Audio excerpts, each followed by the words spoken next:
Clint Eastwood, légende du cinéma au comportement calme et au rôle fort, révèle rarement ses émotions personnelles. Mais il y a une personne qui lui a fait avouer « Je la déteste plus que n'importe qui ». Nous allons explorer le mystère du plus grand ennemi de Clint Eastwood, une histoire surprenante que vous ne pouvez pas manquer. Commencez votre carrière. Hollywood a fait de Clint Eastwood une légende. Ses performances spectaculaires et ses collaborations avec d'autres célébrités lui ont valu un public fidèle. Il semble exceller dans tous les domaines. Clint Eastwood s'est illustré en politique et dans l'industrie du spectacle. Il a été maire de Carmel by the Sea de 1986 à 1989. Le lauréat de l'Oscar a travaillé sous le gouverneur Gray Davis en tant que membre de la Commission des parcs et loisirs de l'État de Californie de 2001 à 2001. Eastwood a soutenu Mitt Romney en s'adressant à une chaise vide de Barack Obama lors de la Convention nationale républicaine de 2012. Eastwood a révélé qu'il penchait pour le Parti républicain en 2020, malgré sa neutralité en 2016. Il a soutenu le candidat démocrate à la présidence Mike Bloomberg pendant la pandémie de grippe aviaire. Mais ce dernier s'est finalement retiré. Bloomberg s'est présenté à l'élection présidentielle de 2020. Clint Eastwood a-t-il réussi dans la politique et le divertissement sans être critiqué? Un retour sur sa vie avant Hollywood pourrait révéler l'homme qu'il détestait. Clint Eastwood Jr. est né à San Francisco le 31 mai 1930, pesant 11 livres et 6 onces.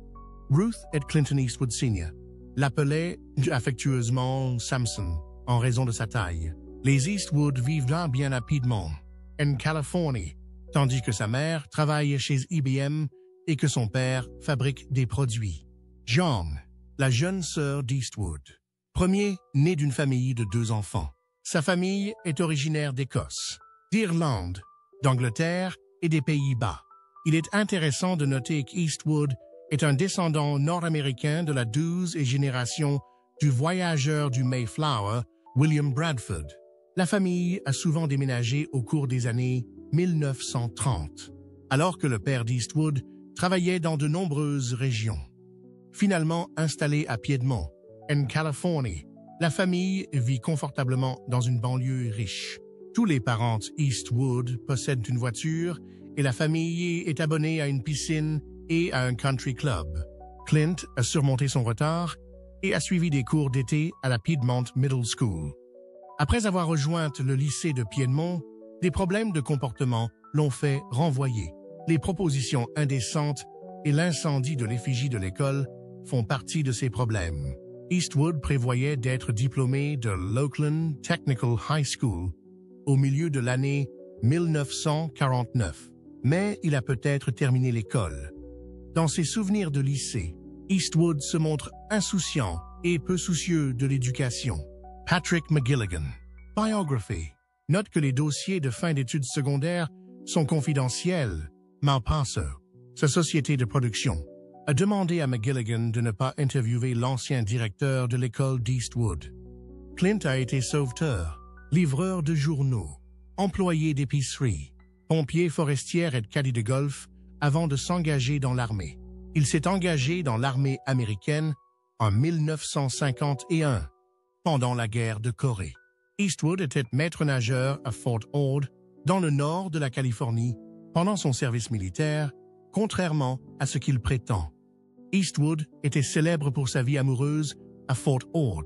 Son amitié avec la fille d'un officier de Fort Ord l'a peut-être éloigné des combats. Elle était à bord du bombardier Eastwood qui s'est écrasé dans l'océan près de Seattle en raison d'une pénurie de carburant. Clint Eastwood a été libéré en février 1953 après avoir nagé avec le pilote jusqu'à ce qu'il soit en sécurité.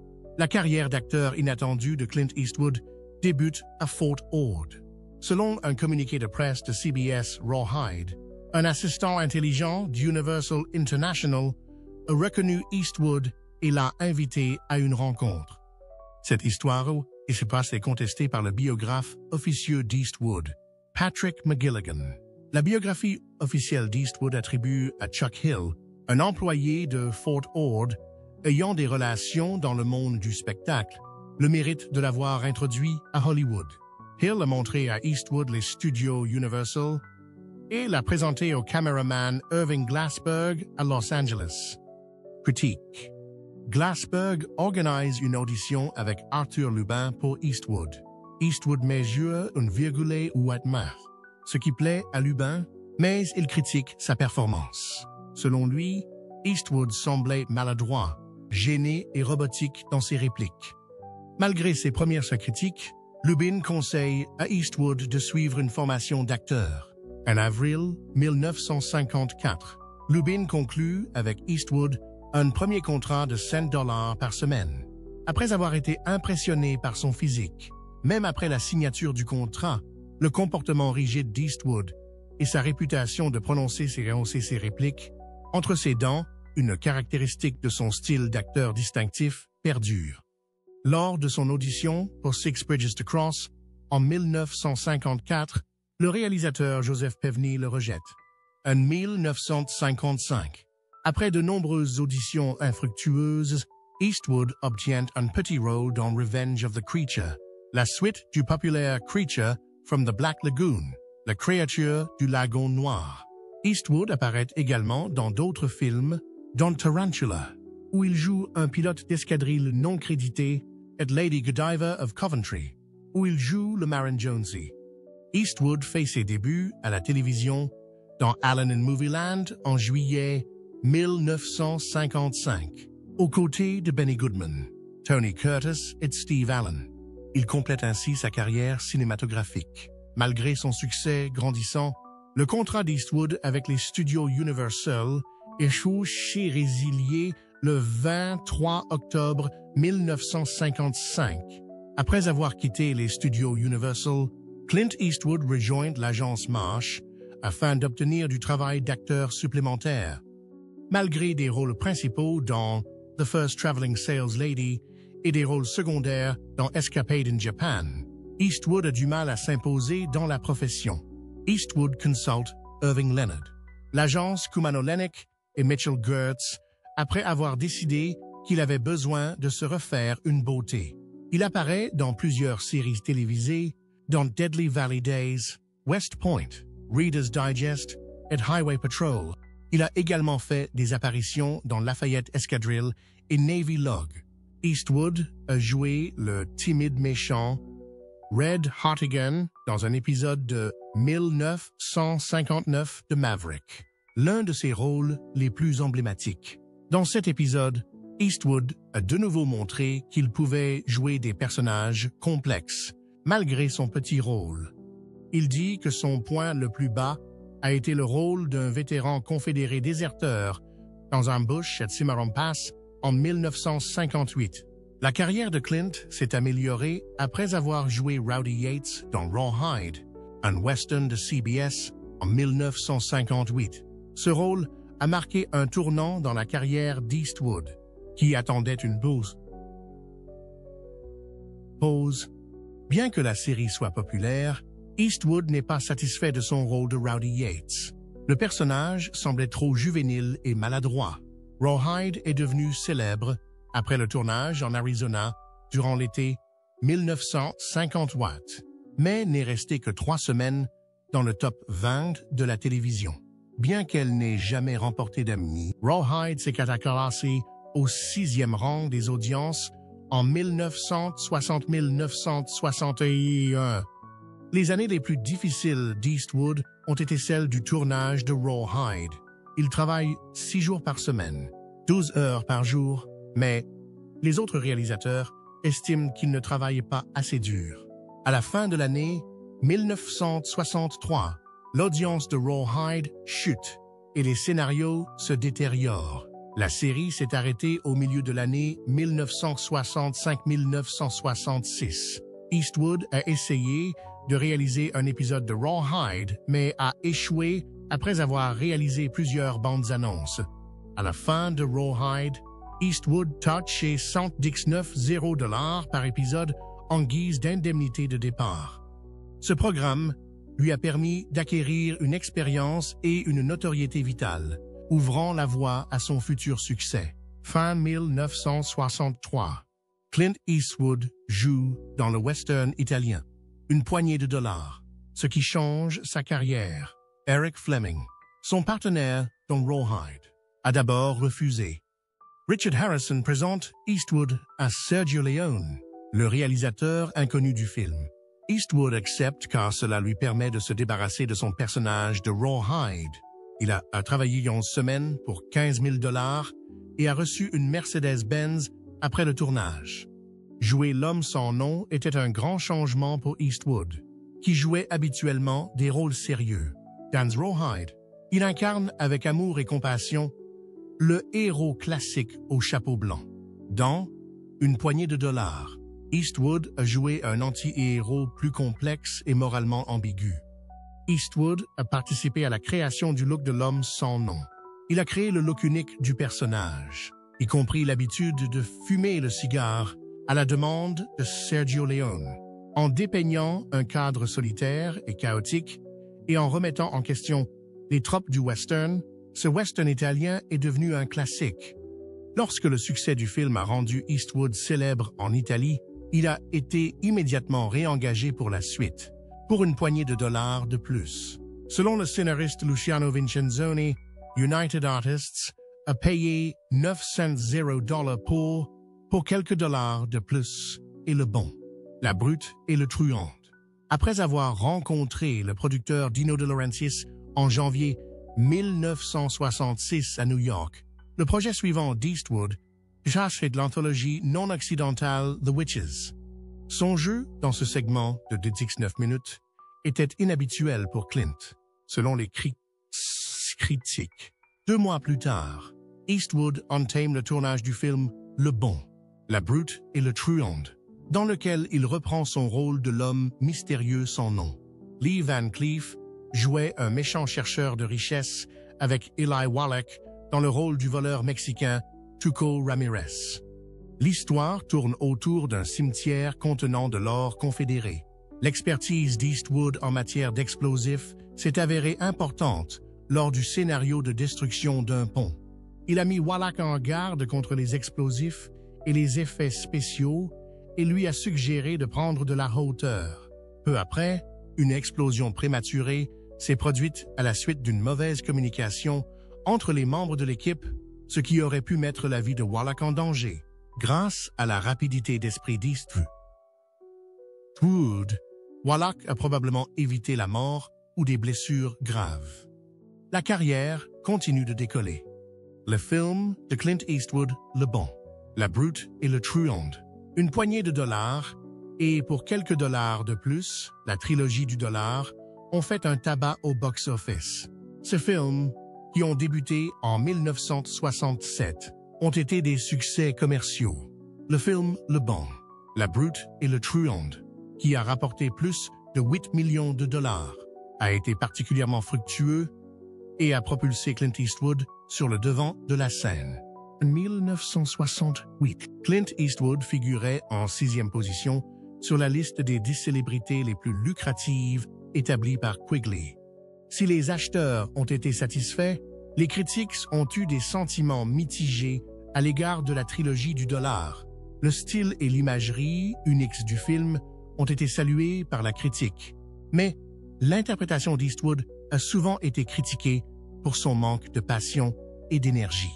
Judith Crist a attaqué une poignée de dollars comme étant un coup bas, tandis que Newsweek a qualifié pour quelques dollars de plus d'horriblement stupide. Après le succès de la trilogie des dollars, Eastwood se consacrait au western américain Hang 'Em High. Le film, sorti en 1968, est un succès retentissant qui propulse Eastwood sur le devant de la scène et lui permet d'engranger de l'argent. Les critiques sont dithyrambiques à l'égard du film en raison de son interprétation impressionnante, de son histoire captivante et de ses images époustouflantes. La sortie de Coogan's Bluff en 1968 marque un tournant dans la carrière d'Eastwood. Ce film passionnant marque le début d'un partenariat à long terme entre le réalisateur Don Siegel et ses acteurs. Le film suit un shérif adjoint de l'Arizona à la poursuite d'un criminel recherché dans la ville de New York. L'émotion et la précision sont deux des qualités d'acteurs les plus appréciées d'Eastwood dans ce film. Les critiques et le public se sont également opposés à la violence graphique de Coogan's Bluff. Grâce à ce film, Lal Schifrin est devenu pratiquement associé à l'œuvre de Clint Eastwood, dont il a signé la musique de plusieurs films dans les années 70 et 80. Le célèbre film Dirty Harry en fait partie. Where Eagles Dare, une épopée guerrière, et Coogan's Bluff, une comédie, sont deux des films réalisés par Eastwood en 1968. Dans ce film, Eastwood est parachuté dans un bastion de la Gestapo dans les Alpes pendant la Seconde Guerre mondiale. Il a également fait une brève apparition dans Batman avant que la série ne soit annulée. Eastwood a expérimenté un nouveau genre en 1969 avec la comédie musicale Paint Your Wagon. Malgré les excellentes performances d'Eastwood, Lee Marvin et Gene Seberg, le film a fait l'effet d'une bombe au box-office et dans les cercles de critiques en raison de ses valeurs de production somptueuses. Les retards de production prolongés causés par le mauvais temps ont contribué au dépassement du budget de Paint Your Wagon et à la déception des critiques et du public. Le film a tout de même été nominé pour le Golden Globe du meilleur film musical ou comique. Vous êtes-vous déjà demandé ce qui se passe lorsque deux personnages à forte personnalité s'affrontent sur un plateau de tournage? C'est en effet le scénario dans lequel se sont retrouvés Roman Gary et Clint Eastwood. Rivalité et haine. Leur animosité et leur concurrence féroce se sont manifestés sur le plateau de tournage de The Birds, au Pérou, en 1968. Le casting comprenait Clint Eastwood, star montante de l'époque, et Gene Seberg, actrice et dramaturge alors bien établie. La combinaison du style direct d'Eastwood et de la nature passionnée de Gary a jeté les bases d'un conflit. La tension entre Eastwood et Gary était palpable dès le départ. Eastwood, qui préférait une approche plus décontractée et intuitive de ses rôles, s'est battu avec Gary, le réalisateur. Dès le début de la production, en raison de la rigueur et de la manière quelque peu dominatrice dont Gary dirigeait le film. Leurs disputes sur les scènes et les personnages ont créé un environnement tendu sur le plateau et Seberg s'est retrouvé au cœur de l'action, ce qui n'était pas une situation facile à vivre. Seberg a évoqué l'escalade de la tension dans une interview qu'il a accordée au Hollywood Reporter en 1970. Chaque jour, j'avais l'impression d'être en équilibre précaire. Clint est stable et inébranlable, ce qui contraste avec la personnalité fougueuse et exigeante de Roman. Leur conflit était inévitable. Son mari et Eastwood étaient tous deux très obstinés dans leur position, de sorte que les tentatives de Seberg pour servir de médiateur entre eux ont été le plus souvent infructueuses. Le film a été terminé malgré la tension persistante, mais cela a beaucoup affecté toutes les personnes impliquées. Après coup, Eastwood a évoqué cet épisode dans des interviews sur un ton à la fois amusé et frustré. Roman était un homme brillant mais difficile, a-t-il déclaré dans une interview accordée à Entertainment Weekly en 1988. Il n'y avait rien sur lequel nous pouvions nous mettre d'accord. As far as set events go, the duel challenge was the most bizarre thing I've ever seen. Cependant, Gary a continué à ne montrer aucun remords pour son comportement agressif. J'exige l'excellence et l'engagement, a-t-il déclaré dans une interview accordée au journal Le Monde en 1971. Tant pis si cela exige des individus qu'ils soient poussés jusqu'à leur point de rupture. Nous étions trop différents dans nos styles, même si Clint était un grand acteur. Même si Les Oiseaux du Pérou n'est pas devenu un classique, l'histoire de sa réalisation, en particulier la querelle entre Roman Gary et Clint Eastwood, est fascinante et divertissante. Hollywood se définit par un mélange imprévisible d'ambition, de talent et de personnalité, et leur rivalité nous le rappelle. La tension monte.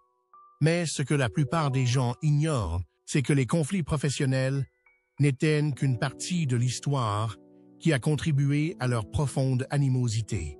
Les conflits professionnels n'étaient qu'une partie de l'histoire qui a contribué à leur profonde animosité. L'histoire d'amour entre Clint Eastwood et Seberg a pris une tournure inattendue en 1969, alors qu'ils jouaient tous deux dans la comédie musicale western Paint Your Wagon.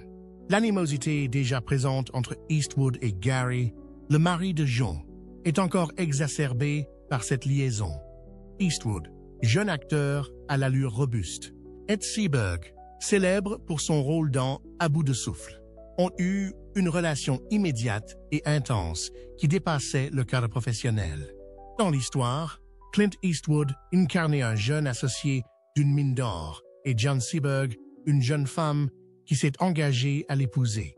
Cependant, l'héroïne est tombée amoureuse du jeune homme avant leur mariage.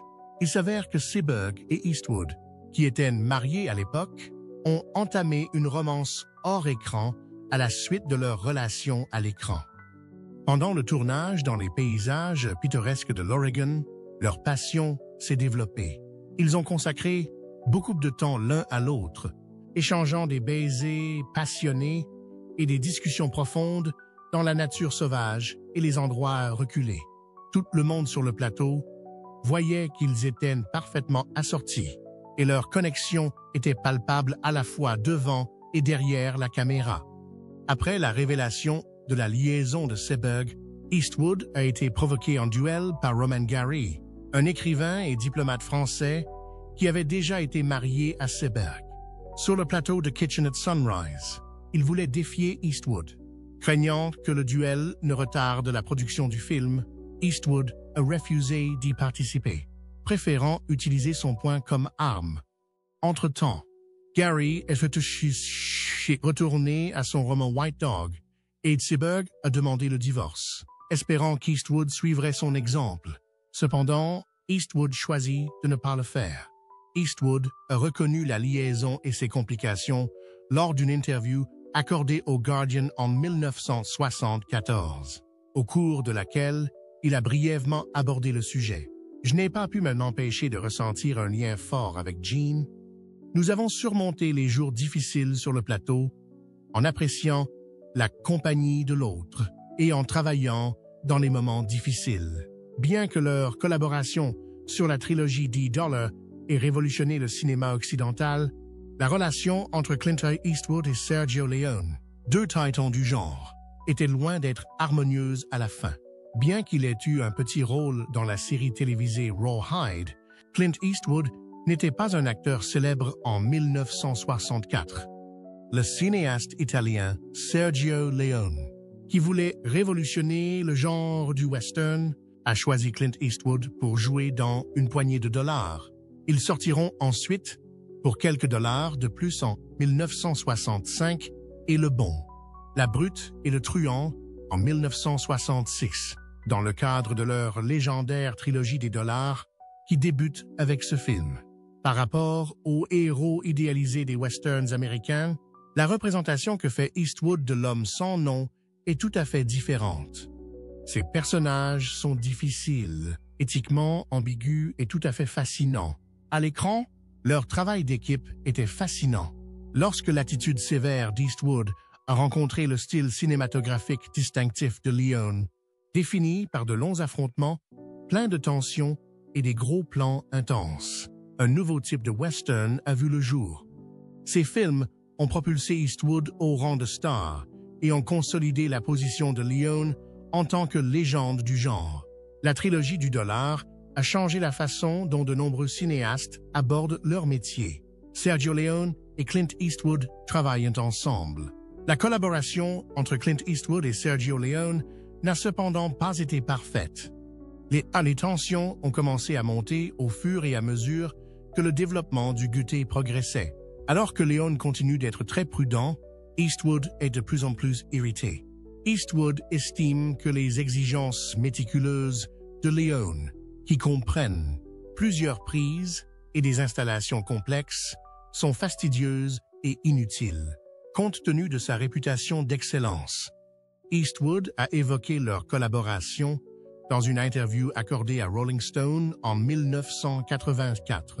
Même si Sergio était brillant, il était aussi très pointilleux. Les longues, et épuisantes journées de tournage étaient courantes à cause de son côté perfectionniste, ce que je comprenais et appréciais. La goutte d'eau qui fait déborder le vase, c'est lorsque Leone confie à Eastwood le rôle de son film suivant. Il était une fois dans l'Ouest. Eastwood a refusé parce qu'il estimait avoir tout vu dans le genre western et qu'il était en route à se diversifier. Pour Leone, cette décision représentait un abandon complet de leur alliance et l'affligeait beaucoup. Bien que le film soit un succès commercial, l'animosité entre Eastwood et Bronson est évidente lorsque Leone le remplace par Charles Bronson. Lorsque Eastwood a commencé à réaliser ses films, leur relation s'est détériorée. Au lieu d'accorder le crédit qui lui revient, Leone pensait qu'Eastwood essayait d'imiter son style. D'un autre côté, Eastwood pensait qu'il intégrait ses nouvelles connaissances dans son style. Dans une interview accordée au Guardian en 1988, Eastwood a déclaré « J'ai beaucoup appris de Sergio, mais j'avais ma propre vision. Je voulais explorer différents aspects de la narration. Leur collaboration a laissé une marque indélébile sur le cinéma. La trilogie du dollar reste une pierre angulaire du genre western, et leur technique novatrice de narration continue d'influencer les cinéastes d'aujourd'hui. Lorsque deux légendes du cinéma ont des points de vue opposés sur l'histoire et la race, le conflit est inévitable. Qu'est-ce qui pousse Clint Eastwood et Spike Lee à s'affronter aussi âprement? Clint Eastwood et Spike Lee. Deux grands cinéastes, Clint Eastwood et Spike Lee, diffèrent non seulement par leur style, mais aussi par leur approche de l'histoire et de la race au cinéma. Leur prise de bec public à la fin des années 2000 a mis en lumière les défis que pose la représentation équitable de l'histoire sur grand écran. Le conflit a commencé lorsque Eastwood a réalisé Drapeau de nos pères et Lettres d'Iwo Jima 2006, deux films qui décrivent la bataille d'Iwo Jima du point de vue des Américains et des Japonais. Malgré leur succès critique, Spike Lee, connu pour ses films traitant de la race, a critiqué Eastwood pour ne pas avoir dépeint l'implication des soldats afro-américains dans Flags of Our Fathers, Drapeau de nos pères. Lors du Festival de Cannes 2008, Lee a souligné que de nombreux soldats noirs avaient participé à la bataille, mais avaient été oubliés dans le film. Eastwood a rapidement répliqué dans une interview accordée au Guardian, arguant que l'armée américaine pendant la Seconde Guerre mondiale était encore raciste et que les soldats noirs n'étaient pas autorisés à combattre directement à Iwo Jima. Il a défendu sa décision en affirmant qu'ajouter des soldats noirs dans le film reviendrait à déformer l'histoire. Lee a continué à s'exprimer, appelant à davantage de recherches sur l'histoire et accusant Eastwood d'ignorer des faits importants. Il a même qualifié Eastwood de « vieil homme en colère ». La tension entre les deux réalisateurs n'était pas seulement un conflit personnel, mais reflétait également un débat plus large sur la responsabilité du cinéma à représenter l'histoire de manière précise et complète. Malgré leurs désaccords, les deux réalisateurs ont continué à produire d'excellentes œuvres. Eastwood a ensuite réalisé des films acclamés comme Gran Torino et American Sniper, tandis que Spike Lee a remporté un Oscar pour Black Klansman, une réflexion profondément personnelle sur la race et l'injustice sociale. Leurs points de vue opposés reflètent une question plus importante. Le cinéma doit-il adhérer à son histoire originale ou doit-il être adapté pour refléter la diversité raciale et la justice sociale? Le débat entre Eastwood et Lee nous rappelle que les films sont plus qu'un simple divertissement. Ils ont le pouvoir de façonner la perception du public et l'histoire. Deux icônes de l'Ouest. Deux styles opposés, Clint Eastwood et John Wayne, ont un jour eu un conflit irréconciliable. Qu'est-ce qui a poussé ces deux légendes à s'affronter? Clint Eastwood et John Wayne.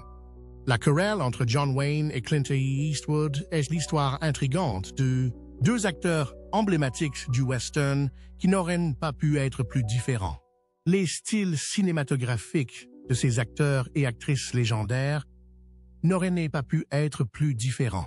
Comment ces deux grands noms d'Hollywood en sont-ils arrivés à un tel désaccord? John Wayne et Clint Eastwood, deux des plus grands acteurs de western d'Hollywood, ont eu une relation houleuse. Leur animosité réciproque est entrée dans l'histoire. Leurs styles cinématographiques divergents et leur vision du monde opposé sont à l'origine de leur animosité. John Wayne, l'archétype du cow-boy américain traditionnel, était notoirement conservateur. Il avait un style de narration direct et croyait en des héros et des antagonistes simples. À l'inverse, Clint Eastwood est devenu célèbre dans les années 60 et 70 pour sa vision plus sombre et plus nuancée des westerns. Le type sans nom était typique de ces anti-héros, qui avaient tendance à brouiller les pistes entre le bien et le mal. En 1973, alors que Eastwood est à la fois réalisateur et acteur dans High Plains Drifter, leur animosité réciproque devient évidente. Le ton sinistre et violent du film aurait surpris Wayne, qui l'a visionné. Compte tenu de la longue carrière d'acteur de Wayne, commencée dans les années 1930, l'ascension fulgurante d'Eastwood dans le genre western au début des années 1960 aurait dû faire de lui l'inévitable héritier présomptif. Wayne s'était d'abord fait connaître dans Stagecoach en 1939 et s'opposait à la tendance plus sombre des westerns lancés par Eastwood, en particulier les westerns spaghetti croustillants comme la trilogie des Dollars, pour lesquels Eastwood était connu. Dès la fin des années 60, John Wayne s'est lassé des westerns. Parce qu'il trouvait le protagoniste trop fragile, il a refusé le rôle principal dans High Noon. Il aimait les westerns où il y avait plus d'action et moins de dialogue. Pour Wayne, Eastwood était un individu. Il était de notoriété publique à Hollywood que Wayne et Eastwood étaient en froid et, au début des années 1970, Wayne a carrément refusé de collaborer avec Eastwood sur un film. Clint Eastwood a fait ses débuts de réalisateur en 1973 avec High Plains Drifter. Contrairement au western des années 1930 que Wayne appréciait, ce film adopte une approche radicalement différente. Un personnage non identifié, qui peut ou non être un fantôme, revient en ville pour se venger du meurtre d'un marshal américain. 3 personnages sont morts et une femme a été agressée dans les 10 premières minutes de ce film très violent. Pour Wayne, qui a longtemps pensé que les westerns avaient décliné depuis qu'Eastwood s'était impliqué dans le genre, ce degré de brutalité, ainsi que la description désobligeante du Far West et des aspects surnaturels, a été le facteur décisif.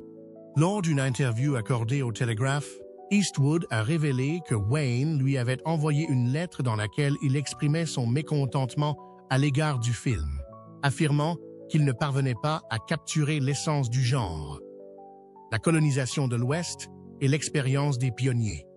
D'un autre côté, Eastwood supposait que Wayne ne comprenait tout simplement pas, puisqu'il était d'une autre génération. Comme il était d'un âge qui ne comprenait pas, Eastwood a balayé les plaintes de Wayne. Les gens ne tiennent plus le Far West en haute estime et Wayne pense que c'est la faute d'Eastwood qui a détruit le genre western. En outre, Wayne estimait que High Plains Drifter manquait de réalisme en raison de ses accents mystiques. En plus d'avoir des héros, il voulait que les westerns dépeignent cette période sous un jour favorable. À bien des égards, ce film n'a pas atteint cet objectif.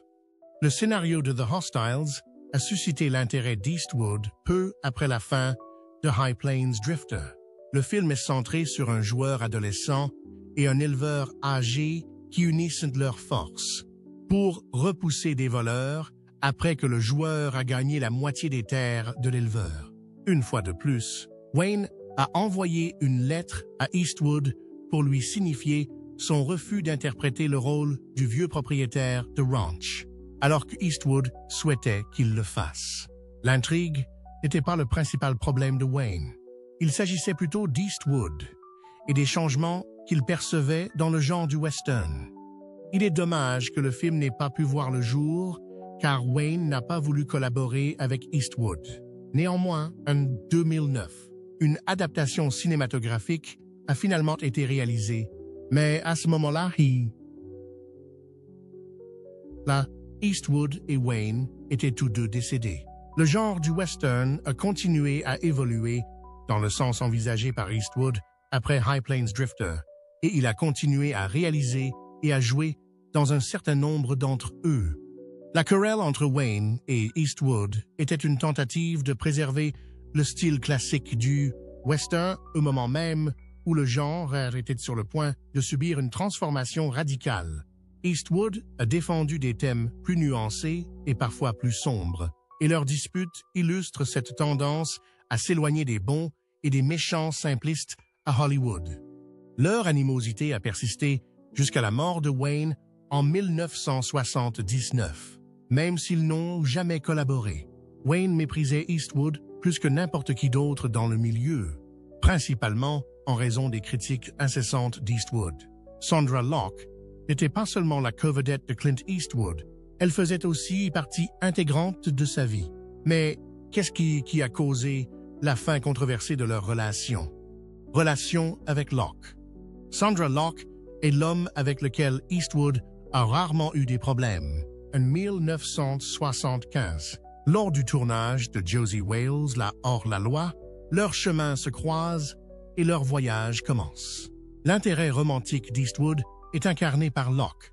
L'actrice nommée aux Oscars dans le cœur est un chasseur solitaire. Ils ont entamé une romance qui s'est poursuivie pendant plus d'une décennie après que leur alchimie à l'écran soit devenue authentique. The Gauntlet, Any Which Way You Can et Every Which Way But Loose ne sont que quelques-uns des 6 films dans lesquels ils ont joué ensemble. Ensemble, ils constituent une force redoutable à Hollywood, et les performances de Locke sont très appréciées. Déjà célèbre en tant qu'actrice et réalisatrice, Eastwood confie souvent à Locke des rôles qu'il a écrits spécialement pour elle, lui donnant ainsi l'occasion de s'illustrer et de jouer des rôles importants dans ses films. Malgré leur collaboration fructueuse, leur relation est semée d'embûches. Ils ont été colocataires pendant 14 ans avant de se marier. Dans son livre de 1997, The Good, The Bad, and the Very Ugly Le Bon, La Brute et le Truand, Madame Locke révèle que leur relation était caractérisée par de fréquents désaccords. Elle explique en détail comment l'infidélité d'Eastwood et son comportement dominateur ont exacerbé la situation. Alors qu'ils étaient encore mariés, Eastwood a eu 2 enfants avec une autre femme, ce qui a été la goutte d'eau qui a fait déborder le vase pour Locke en 1989. Après s'être senti trompé, Locke a intenté un procès pour pensions alimentaires contre Eastwood, l'argent et un accord bidon, qui allait entraîner des complications par la suite, ont été utilisés pour régler le procès. Dans le cadre de ce règlement, Eastwood a négocié un accord pour que Locke réalise des films pour Warner Brothers. Cependant, Locke a affirmé que l'accord était frauduleux, car aucun de ces films n'a jamais été produit. Madame Locke a exprimé sa colère dans une interview accordée au Los Angeles Times en 1996. « J'ai cru que j'avais une nouvelle opportunité d'emploi, mais c'était un canular », a-t-elle affirmé. Même après notre séparation, Clint a fait tout ce qu'il pouvait pour me garder sous sa coupe. Le fait qu'Eastwood ait prétendument influencé sa carrière a encore aggravé le sentiment de déception et de trahison de Madame Locke. Elle affirme que Clint Eastwood a entravé sa carrière de réalisatrice et porte plainte contre lui pour fraude en 1995. Ils sont parvenus à un accord confidentiel pour mettre fin au procès.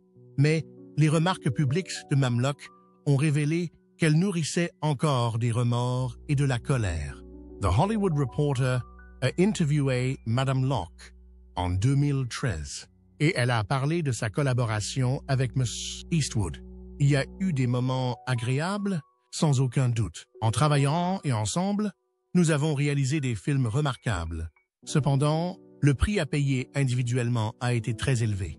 Je regrette d'avoir perdu mon identité et de m'être laissé gouverner aussi facilement. L'alchimie et la narration de leurs films continuent d'être salués, même s'ils restent amers. Après la fin de sa collaboration avec Eastwood, Locke s'est remise à jouer et à réaliser des films. Mais elle n'a plus jamais atteint les sommets qu'elle avait atteints auparavant. Que pensez-vous des querelles autour de Clint Eastwood? Partagez votre opinion dans la section commentaires ci-dessous. Nous aimerions beaucoup vous entendre. Et n'oubliez pas d'aimer la vidéo et de vous abonner à la chaîne pour plus de mises à jour intéressantes.